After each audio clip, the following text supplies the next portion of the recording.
We're back from a long 12-day hiatus. Yesterday, we learned of the passing of Mr. Wonderful Paul Orndorff. Hulk Hogan said, "Heaven just got even more wonderful." I'm Ryan Joy, and I run MinutesToBellTime.com, a website and database tracking pro wrestling from around the world. On today's show, we're talking a bit about Paul Orndorff in the beginning of the show. Plus, we have some of the key headlines from the last 13 days, including new champions in Ring of Honor and New Japan Pro Wrestling. Travis Severance is in the house, and this is the Daily Wrestling News Show for July 13, 2021, where we sort through all the bullshit in wrestling news to find you the truth.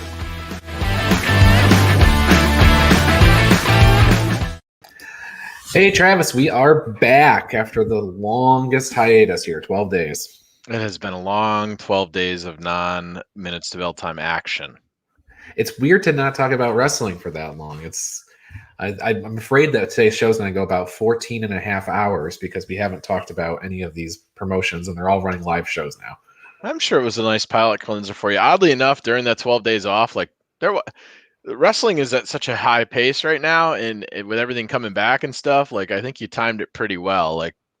Going into Money in the Bank and stuff like that, we're really off to the races and stuff. So if you were going to take 12 days off, that was the right time to do it.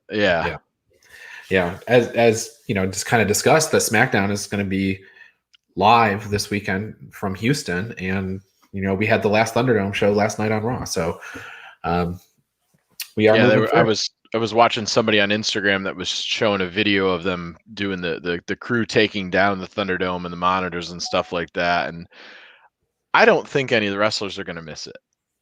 Yeah, well, I don't think so either. Not when they're put in front of fans next, right? Right. Nobody's gonna listen to a live crowd and say, "Man, I wish those monitors were back." Exactly. 100%. I wish I could see that blurry picture of somebody cheering when Vince tells them to. Well, piped everything, right? Yeah. So unfortunately, we do have to start the show with some bad news. The headline is that Paul Orndorff, one of the men that headlined WrestleMania 1 in 1985, is dead at the age of 71. Paul died due to dementia, which is believed to be brought about by head trauma, possibly from pro wrestling. Sad news. Any Paul Orndorff memories? Yeah, absolutely. So Paul is a really interesting figure. I think if you take a look at, and you were going to go through WrestleMania 1, he headlined WrestleMania 1, he was main event, and before that, his career, he kind of, learned wrestling and started wrestling in Florida. And they actually, his kind of ramp up was Jerry Lawler had gone through Mid-South, and they needed a baby face with a body and some way to talk.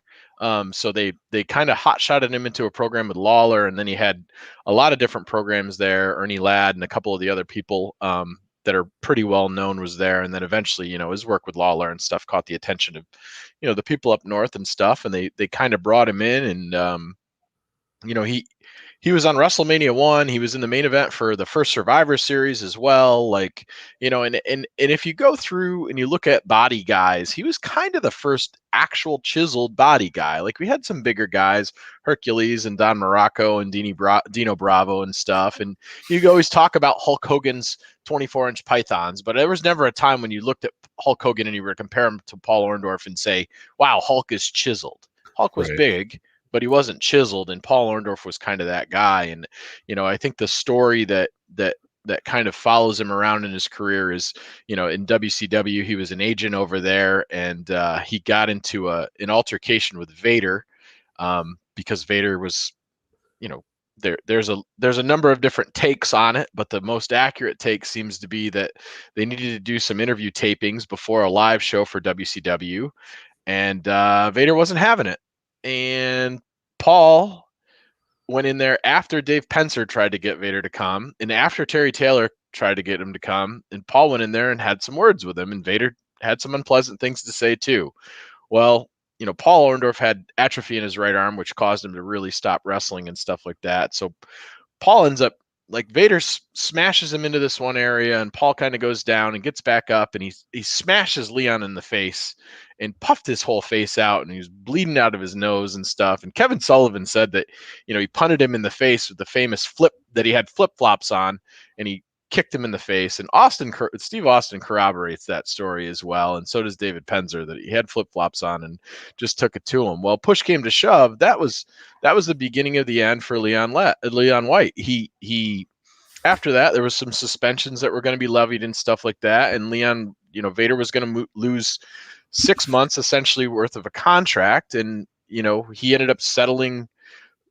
Pride got in the way. He settled for a lower number. He was on for like 6 more years in WCW. He took kind of a buyout, went over to WWE, and that was kind of the end of it. WWE never was able to really recapture what Vader was in WCW, and especially what he was when he was in Japan. So Paul Orndorff was kind of the beginning and the end of that. So it kind of a bigger deal, a quieter guy, definitely somebody that's a tough guy. There's a Tony Atlas fight story out there on the road too, which I think Tony's fought everybody in wrestling for the last 30 years at some point. But Hall of Fame 2005, inducted by Bobby Heenan. That was a massive class. I mean, you're talking about Hogan, Piper, Orton, Jimmy Hart, Volkov, and Iron Sheik. Basically anybody that was on an ice cream WWF bar back in the day. The WrestleMania 1 class is what it was. Yeah, exactly. So well respected in the locker room. The interesting thing is he is obviously well recognized as the headliner for WrestleMania 1. You brought that up.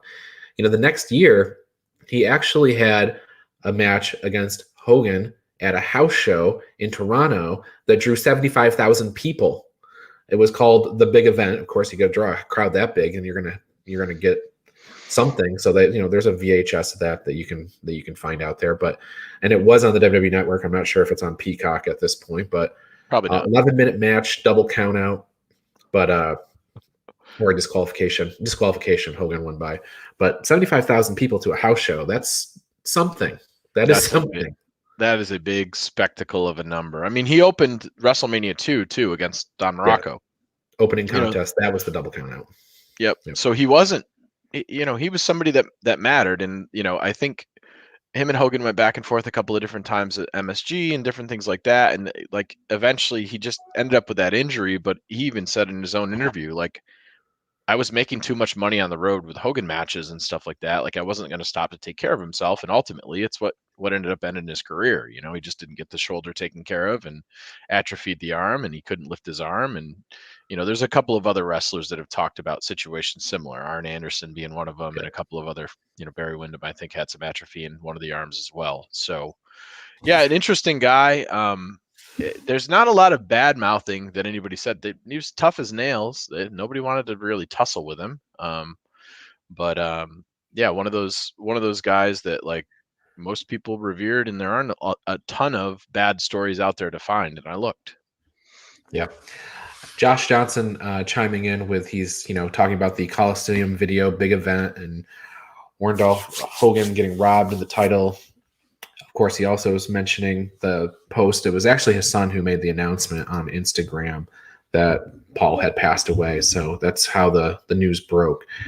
In the end, I guess WWE on their post where they honored him and mentioned his passing, they said, he finished his wrestling career out as a trainer at the power plant, and they even credited him as one of the trainers of Goldberg. And I don't know if that's a real thing to put on your resume. I trained Bill Goldberg because. Yeah, I mean, not a lot of character work there and stuff like that. I mean, obviously he was a big, massive spectacle. He's a big, massive spectacle. So you do like that end of it. But the thing about Paul passing is he's not somebody that I knew was in that kind of a health situation. And the sad thing, at least to me, is, he's probably like the first one in a long line of these ones that are coming up for us. I know that Terry Funk's not in great shape, and I know that Mongo McMichael's dealing with some real health issues as well, and Mongo's obviously not in the caliber that Terry Funk or Paul Orndorff was, but I think we're gonna see another line of these ones now. Paul, sadly, for all intents and purposes, if you take a look at how long he actually lived, he probably beat the average of a good chunk of his peers. He wasn't some kind of a tragedy or anything like that where it happened through, other means. But I think we have a bunch of these that are coming up, Yeah. Yeah. Well, sad news to start the day, but we do have a whole bunch more news to talk about in the second half of the show. So stick with us. I have a short commercial break to get us into the headline section, but then we have a lot of fun stuff to talk about. So stick with us. If you love the Daily Wrestling News Show, then I want to tell you how you can support us. First, check out bodyslamclothes.com. You can get a variety of shirts for just $20, and all of them come in the super soft style, and the price you see includes all sizes and shipping. Get 10% off 2 or more shirts with the promo code SHIRTS10. Go to bodyslamclothes.com right now to check it out. And join Joey Jarzenka, Ian Schreier, and Rob DeLuca on Monday nights for the Primetime Rundown. They take you through the world of sports, and the show kicks off each Monday at 7 p.m. on the Eastern Observer. And each Tuesday, Al Carl hosts the Essential Wrestling Podcast alongside John Smith, myself, John DeConnie, and Gary Mahaffey. It's another week of updates and highlights in the world of wrestling. Here are our analysis on who we think is going to win the week's matches. Coverage begins at 6 p.m. on the Eastern Observer. And Pro Wrestling Pick'em. It's a place where you can join or host a Pick'em League to test your predictive skills in the world of pro wrestling. Create an account and join a league now at ProWrestlingPick'em.com so you can play against your friends or play against the universe. And the Body Slam Brigade newsletter, currently going out to over 4,200 people each Friday. It consolidates all the top stories in professional wrestling into a quick-to-read email written by me for you for free. Sign up now at bodyslambrigade.com. And of course, this show, the Daily Wrestling News Show. We're here every day, Monday through Thursday, and occasionally on Friday. You can listen to us on Apple Podcasts and Spotify, or watch us live on Facebook and YouTube at 10 a.m. This is the Daily Wrestling News Show, and we thank you for your support.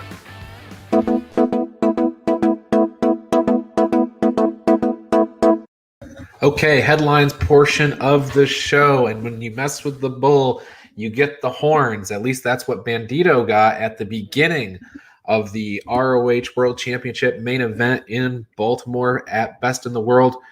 But as we've seen on Monday Night Raw and everywhere throughout the course of history, that roll-up is tough to beat. And Rush lost the World Championship to Bandito with a roll-up inside cradle. Yeah, the inside cradle roll up. I mean, there's a lot of superstars that have fallen victim to that. We see multiples on Raw each and every week. So if you're not familiar with the move, Randy Orton certainly lost on a roll up to Drew McIntyre at one point. So it can happen to any champion really out there. And Rush, after 7 years of title defense, gets beat by a roll up by Bandito. And much to the shock and amazement of the entire ROH crowd, there were a lot of people that were jaw dropped. I was certainly surprised. I didn't think they were going to go from Rush to Bandito. I thought there was going to be somebody else in between or a bigger name or something like that. But it certainly puts a guy on the map. You're defending PWG title holder as well, so he's collecting belts a la Myron Reed, who scooped up another one this weekend too. Yes, Kenny Omega nowhere to be seen here. Bandito giving him a run for his money. But Bandito is interesting choice for them. He's not somebody that they have been pushing for a long time. He's been around the company for a couple of years now. He's had good matches and everything. He just split out of the Mexa Squad group. That group just broke up. Bandito's not a guy that they were pushing on top. It was actually very surprised to see him even get the match. And for him to win, the only thing I could say is maybe it was like, okay, this is our big first pay-per-view back. We got fans there. We've got to do some title changes. And wouldn't it be nice if we ended the show with the babyface guy on top, getting the big win, send all the fans home happy? It's not really what happened, though, because while Bandito did win with the inside cradle, Rush and his group, Los Ingobernables, they came out and they beat up Bandito at the end. They pretty much tore his mask off. So it wasn't really a go home happy type of moment, but it was nice to see a big title change. Maybe Bandito will have a long title reign. I'm not sure. Rush was marketed as he's 22-0 in matches that don't have PCO in them. That's what they mentioned about Rush as he walked to the ring. So he's been pretty much undefeated in singles competition, except for the one match he lost to PCO. So I'm not sure what they're going for, if they're really planning to push Bandito or if Bandito's going to drop it to Rush in 2 months. Yeah. So, I mean, if I look at the show, there's some definitely curious bookings, at least to me, in my opinion. Bandito, I called out on the Essential Wrestling podcast a couple of matches for people to take a look at. And one of the matches that I talked about was the EC3 versus Flip Gordon match. The challenge with that match, and it was super flat with the crowd, and there wasn't anything really going on. You have them in opposite characters. Flip Gordon as this heel, and EC3 is sort of the face. It's weird. It just didn't work. Like, if you switch them back around and you got EC3 as the arrogant EC3 and Flip Gordon as the face and the upstart and stuff like that, I think it would have been great. The Rush Bandito thing is certainly a curiosity. I guess they wanted to put headlines out there that the title changed. I thought this was going to be, hey, those of you that don't know ROH or you're checking out the product, here's our very good champion that we have that's had the belt for a long time, something to kind of kick the tires, shake the rust. I thought that this was going to be an establishing of these are the reason why these guys are stars and stuff like that. And we saw some of that. The pure match was great. PCO and Danhausen is just like a really guilty pleasure for me. Like, what a treat. And like, it's just it's really, peanut butter and chocolate. Like, they just go together really well. We got this kind of aloof vampire guy with this Promethean PCO thing. So those two were great. And, very evil. The Homicide and Chris Dickinson winning the titles too. Homicide's about 475 years old. But man, guy looked good. And him and Dickinson together, a strange pairing for me, but they took home the tag titles, so that was great. Like I said, the pure match was really, really good. You mentioned Dickinson, Homicide. Brody King also beat Jay Lethal, so Violence Unlimited had a good outing, except for the fact that Tony Deppen, the fourth member of that group, lost the television championship back to Dragon Lee. Yeah. Dragon Lee didn't look totally on board with the beatdown of Bandito after the match, so I'm not sure what we're going to see happen here. Yeah, so maybe there's a story there, right? The Latin wrestlers have certainly established themselves in there, and that's definitely a theme that they're trying to go for inside of ROH, and it's good. All those guys can wrestle. Like, none of them are slouches or anything like that. Like, if you watch the pre-show, the Ray Horace Flamita match was really good too. So you're not going to see slow wrestling in there, and it's a really nice menu. They do have a nice menu that they're offering out there. It'll be interesting to see where we go with the women's tournament coming up as well to establish that and stuff. But they certainly have done this. Eric Bischoff is really big about let's push a buffet, and they've got a good buffet between the different selections of stuff that they have to offer. I mean, Shane Taylor Productions, they won their 6-man match as well. They've got a different look and a different style, and I mean, the Briscoes look back like the Briscoes again too. So now that women's division, they have the tournament. They announced the brackets. Maria Kanellis announced the brackets for the tournament. We still don't know when all the matches are going to be happening and stuff like that, but we've got the brackets. Chelsea Green she was not a mystery entrant. She was announced as a replacement entrant. It's because Vita Von Star got removed. So Chelsea Green, that made her first post WWE appearance at Best in the World, not as a wrestler because she has an injured arm, like she has for most of the last couple of years, actually. But Chelsea Green making her ROH debut this past weekend, and soon to come to the ring. Yeah, we'll see. I mean, she's got the Cowboy Bob Orton arm there. It seems like the never-ending injuries, and she's kind of been made out of glass, which I think, gosh, the number of matches in WWE were pretty small. It certainly was a headline that she was there because she made she was probably the most outspoken person in the last batch of releases that they did with regard to how she was handled and things like that. And I don't know, it's a tough thing for me to have you stand on like you couldn't work. You didn't work. Like, so we'll see. It's right about now, actually, that the 90 days for the first batch is over. Right. WWE has been, I guess, generous with letting people out of that 90 days, but the post WrestleMania cutoff is right about now. So everybody's banking on Slammiversary for Impact being the show that we see some new faces. Sure. And I think that's probably the reality of it. We're going to see some surprises there for sure. ROH also announced Death Before Dishonor taking place September 13th. That's their next pay-per-view. And it's right up the street from me. It's in Lakeland, Florida, so just a couple hours away.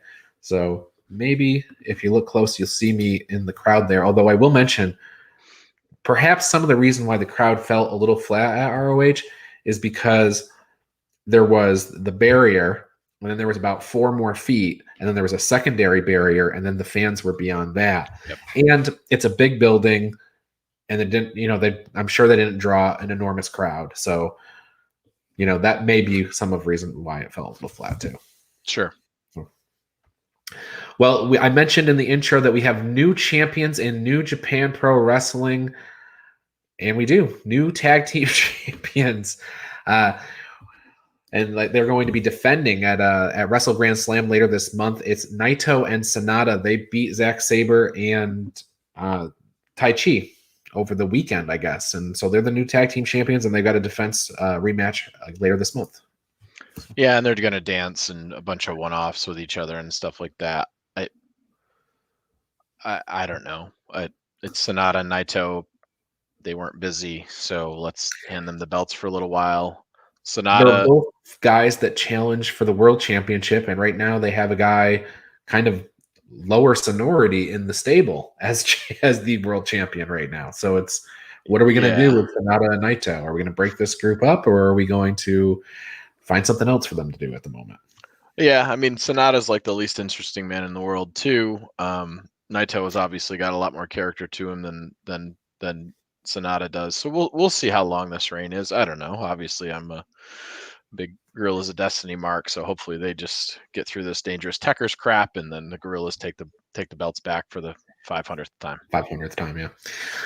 So on AEW, While I Was Gone, Aleister Black, Malachi Black, Tommy End, whatever we need to call him these days, he made his surprise appearance. And the news that's really interesting is that Aleister Black, when promoted from NXT to the main roster, got his new contract. They did not update his non-compete clause from 90 days back, or from 30 days to 90 days. So he got laid off from WWE, waited 30 days, and there he was in Miami at AEW Road Rager, kicking Cody Rhodes and Arn Anderson in the head. So Malachi Black, Travis, this is a good signing, right? This is a great signing. Super interesting. Fits the mold for creative people. Obviously, he had an entire story written for WWE. We saw snippets of it.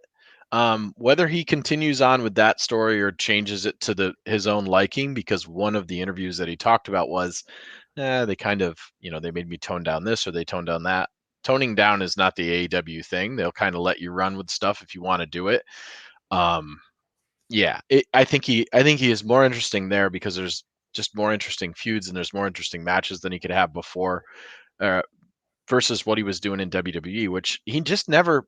In NXT, he felt like a force. He never kind of recaptured that. I liked the Nosferatu entrance that he had, and I thought the music lined up, and I liked how his name had the symbols, and then it changed over to Aleister Black and stuff like that. But it always looked kind of weird, right? Like they couldn't find a way to make the character come across as like all this intent, like he's knocking on people's doors, and like the Muay Thai with the I'm a dark goth guy is just a weird style that didn't feel like, for whatever reason, WWE could figure it out, and it'll be neat to see this. I know, there's some speculation as to like maybe throwing him in with the Butcher and the Blade in the Bunny to make an interesting looking faction there, because they're all kind of dark and mercenary and that kind of thing.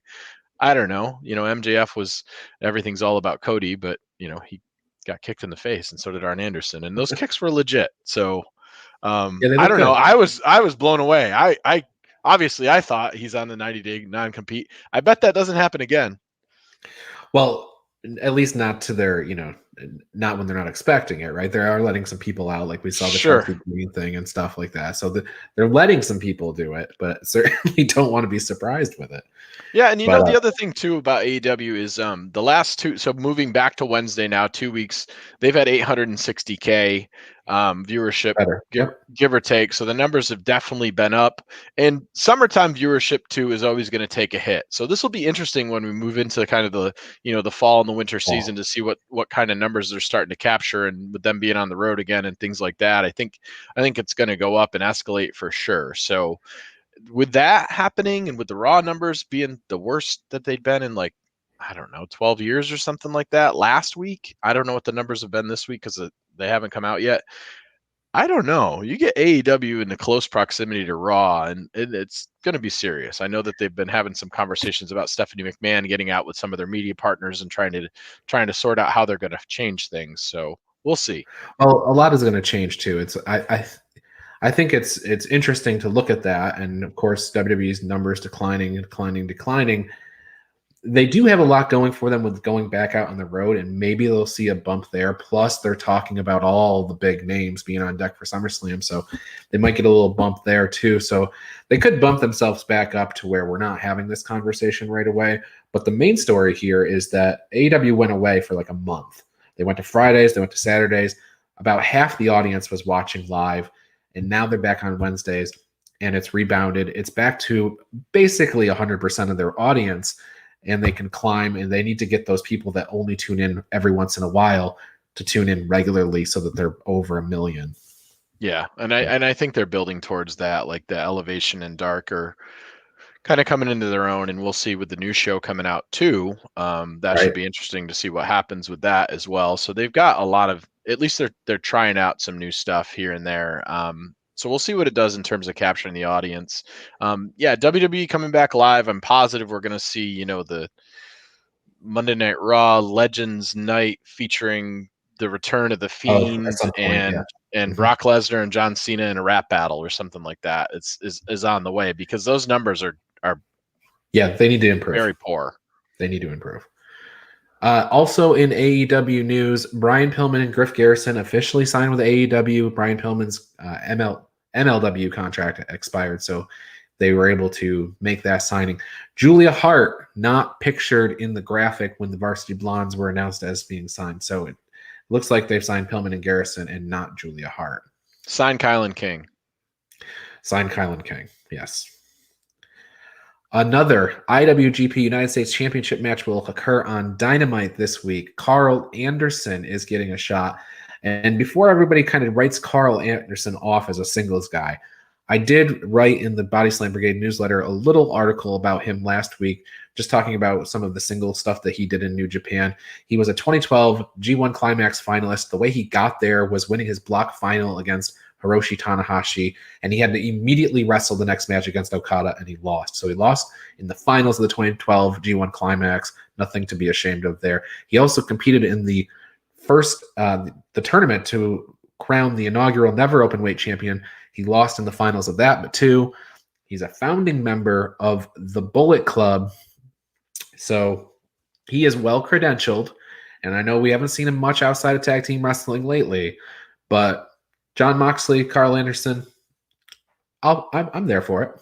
Yeah, I think this is great, and it's I don't know, it feels like a trap match because it feels like, we got John coming back, and obviously he's taken some time off, and this is his first time back, and who knows what kind of shenanigans we're going to end up dealing with and stuff like that, because there's shenanigans aplenty around Karl Anderson and all of Moxley's friends when he kind of took the beat down that he did on the, the multiple kicks in the face for the Bucks.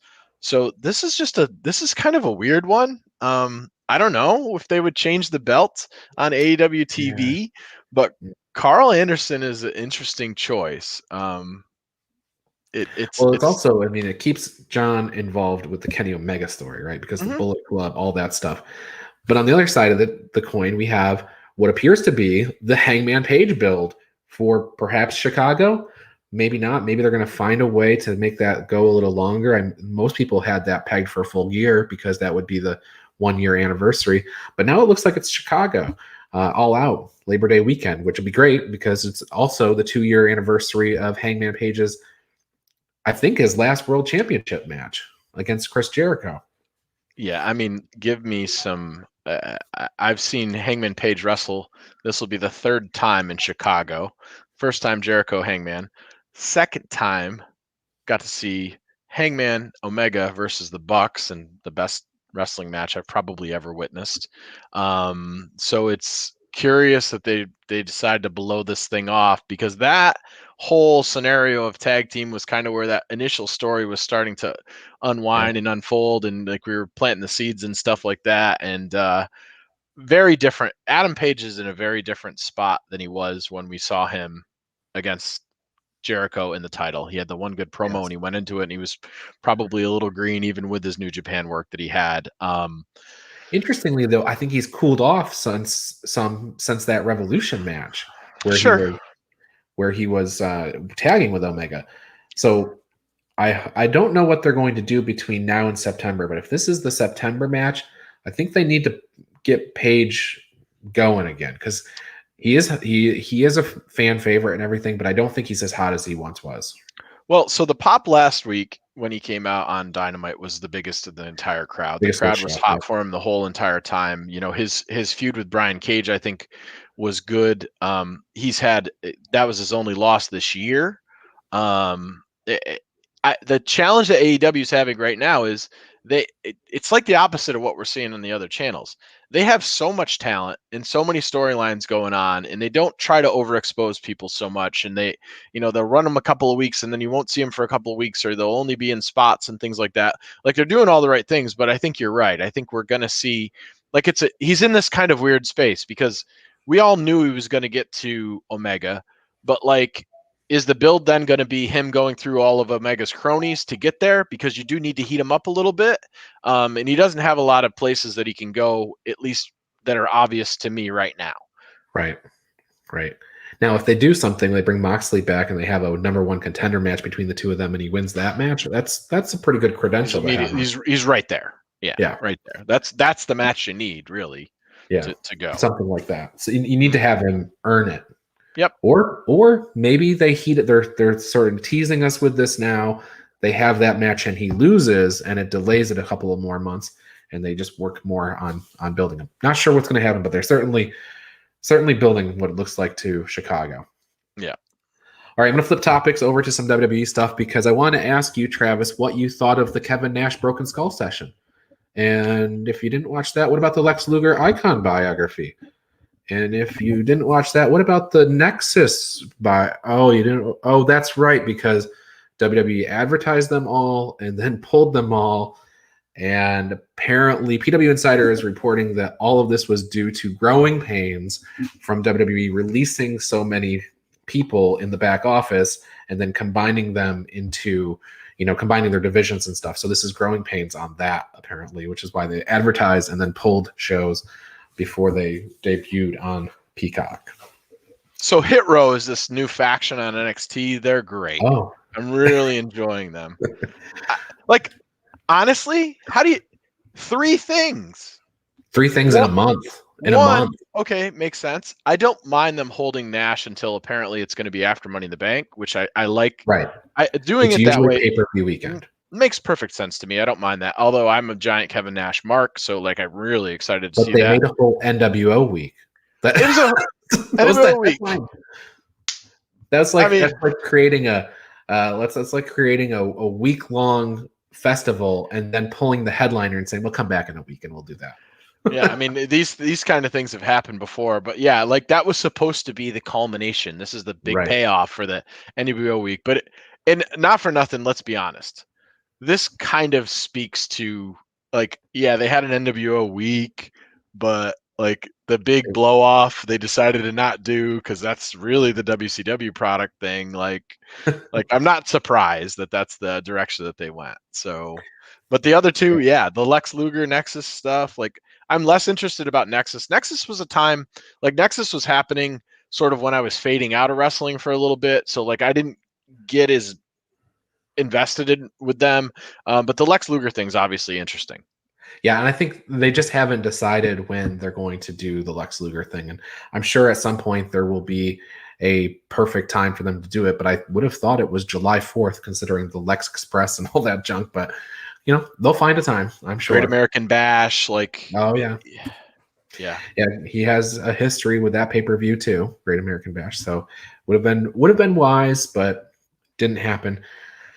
In any event, other stuff in WWE Tegan Knox, Shotzi Blackheart, Toni Storm, all getting promoted to the main roster. All of them had storylines in NXT that are apparently disappearing. Tegan Knox, we waited for weeks for that battery to charge, and it did, and she came out, and she had a little something with Candice LeRae, and now she teams with Shotzi Blackheart on SmackDown. So that's what her new tour is. I'm interested to see what Ember Moon does now. I mean, she had that fantastic pay-per-view match, a couple of weeks ago that I remarked about, which she worked her ass off in that match, and it was insane. So I'm curious where she's going to go next. I'm not a massive Shotzi Blackheart tank fan. I don't know. You got rid of Ruby Riott and you inserted Shotzi Blackheart. There's a lot of similarities there. Toni Storm, I love. I think she's great and fantastic. I would have liked to see some Toni Storm beat Priestley, but I mentioned not too long ago that at any point main roster could have just pulled in all of the women off of the NXT brand, and there was enough in developmental to just kind of like rebuild it. So now they have not done that, but they pulled a lot of people up, and it'll be interesting to see who from sort of the group of people that weren't really on TV yet, who gets pulled up and put on TV.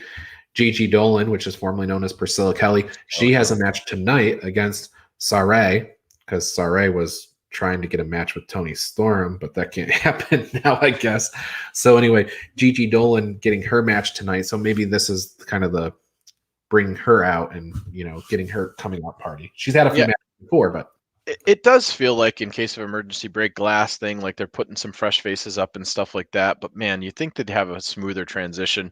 Maybe I'm just bitter because Tegan Knox cost me going perfect on that NXT show last week for my pick'ems, because she interfered in the tag match that I lost. But I mean, Gigi Dolan has been sitting, or Priscilla Kelly's been sitting there for over a year at this point. No. I thought it was longer than that, but I follow her on Instagram, and she's dating Darby Allin. So not anymore. They were married. They're married and they're not anymore. Correct. But that's the reason why I'm following. So Sarray, I don't like Gigi's chances here. Sarray feels like the one that they're kind of hot-shotting, but it should be an interesting match. I'm interested to see what her presentation is for sure. All kinds of stuff happened in this 13 days where I wasn't doing, or 12 days that I wasn't doing shows. Zelina Vega shows back up on SmackDown. Fightful is reporting that Sonya Deville's in-ring return is imminent. So you can see there's a million storylines for that, right? She could go with Liv Morgan. There's some nonsense with Charlotte Flair that was happening on the other brand. So yeah, is Sonya going to take that last spot in the women's Money in the Bank? Like maybe. It's pretty curious. See. I don't know. I'll probably be pretty annoyed if Liv Morgan doesn't win this Money in the Bank. Yeah, it feels like the match was designed for her, right? She has worked her butt off since Ruby was removed. Before that, as good as she's ever looked. So I hope that that's the direction that they're headed for Liv's. They did the whole documentary thing with her too, and I'm like, man, they haven't done anything with her. Like, why are they? This build has been taking forever. Yeah, that was a great documentary. It was different than a lot of the other ones that they've done. But just a programming note, they fired that guy who made that documentary. So makes sense. With him, a lot of people. So I shouldn't laugh about that stuff, but it's kind of comical because WWE just let so many people go. Yeah.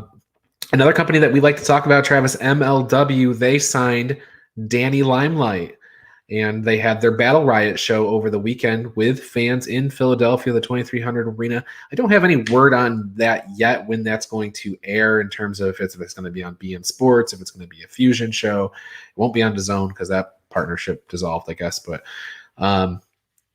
not sure when that all is going to hit. It might just be slow roll down Fusion. So we'll see from there. Yeah, it's interesting. I mean, Danny's somebody who's been all over the place and all the upper indies and AEW and stuff like that. I'm not surprised that Court decided to take a run on him. He probably got him at a really good price and stuff. And things are busy right now. Like I feel bad for these upper, the upper indie card guys, because there's just, you run out of chairs eventually with the TV places, like. Thank God that indie wrestling is back and touring and that kind of stuff is happening. And there's so many upper indies that like I think you can work easily 4 days a week in most decent territories and stuff now and make a couple of bucks. But there's not a lot of shares left. Mm-hmm. All right, well, let's talk about some lineups for the things that are coming up tonight. First and foremost, we have Karrion Kross and Johnny Gargano for the NXT Championship. Now, this, to me, it seems like, okay, well, this is just going to be Karrion Kross walking all over Johnny Gargano, throwing him in front of a car and running him over.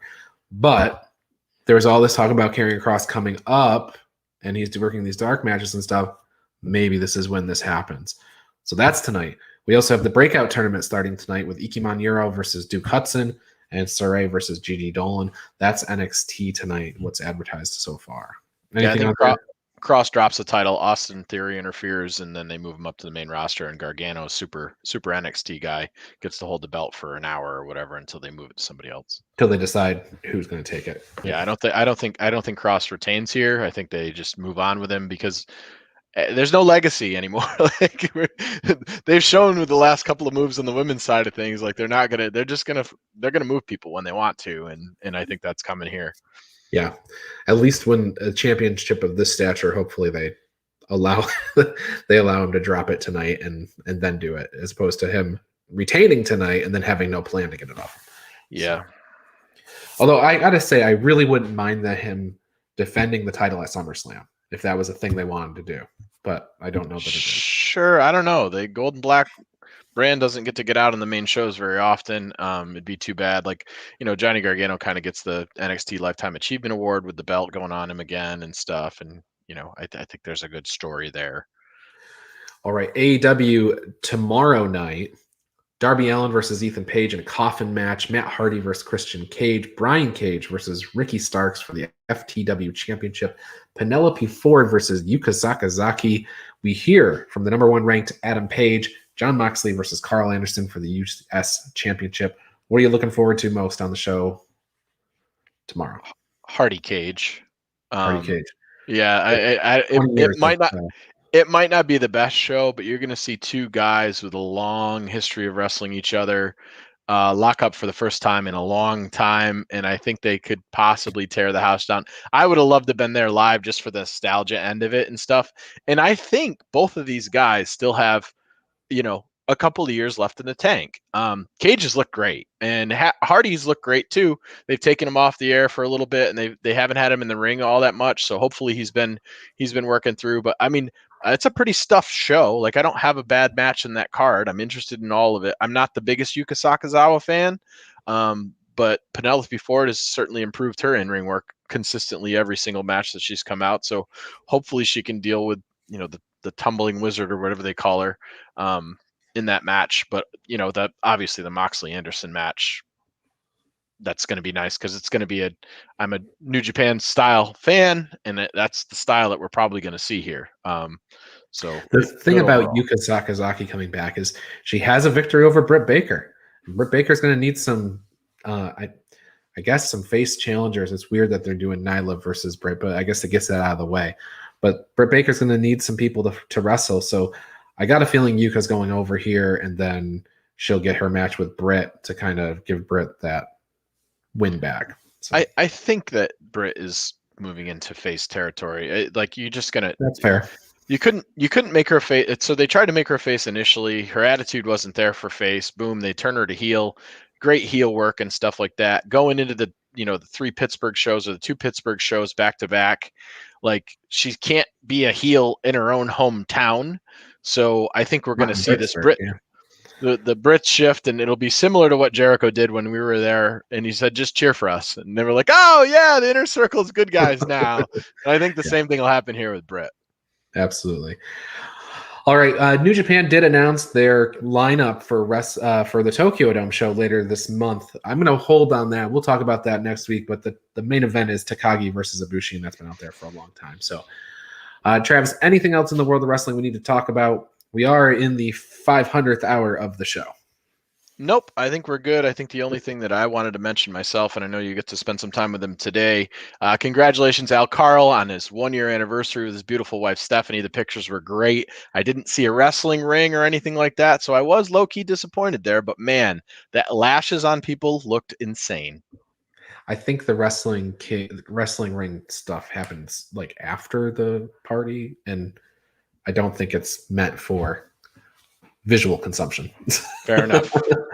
So with that, enough has been said for Travis. I'm Ryan. It's good to be back, but we'll be back again tomorrow with another show, and we'll see you then. Hit row.